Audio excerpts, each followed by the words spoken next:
Ողջույն, ես Ալենն եմ։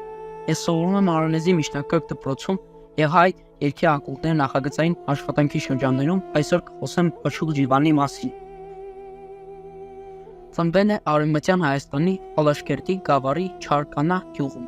Փոքր հասակում որբացել է, ապրել է աղքատության մեջ, սակայն բնությունը եւ ժողովրդական երգերը իրեն փրկություն են եղել։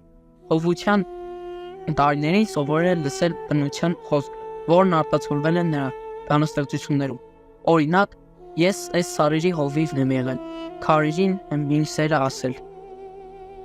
Երիտասարդ տարիքում Ջիվանին հանդիպել է տեղացի աշխուժներից, որոնցից սովորել է իմպրովիզացիայի արվեստը, նրա խաղացող սազը եւ ուզիչ ձայնը դարձան հայերենի գյուղերից մինչև Թիֆլիս հնչող ժողովրդական ռադիո։ Ջիվանին գրել է աշխուժական քառատողեր, ուսանակ, երգեր, սիրո եւ բնության օթաններ, ինչպես նաեւ սոցիալական սուր սատիրա։ Նրա բառերը հաճախ ուղղված էին օսմանյան բռնակալության դեմ, ինչը հետագայում դարձավ նրա հալածանքների պատճառը։ Կռունկ երգում նա խոսում է արևմտայության տառապանքի մասին։ Կռունկ, բարի եկար,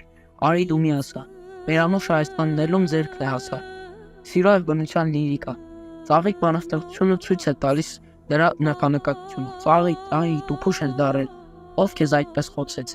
Ժառանգություն։ Ջիվանին մահացել է 1909 թվականին Թիֆլիսում, սակայն նրա երգերը շարունակում են ապրել։ Նրա ստեղծագործությունները կատարում է Կոմիտասը, Շարլ Ազնավուրը, ժամանակից հայ երաժիշտները։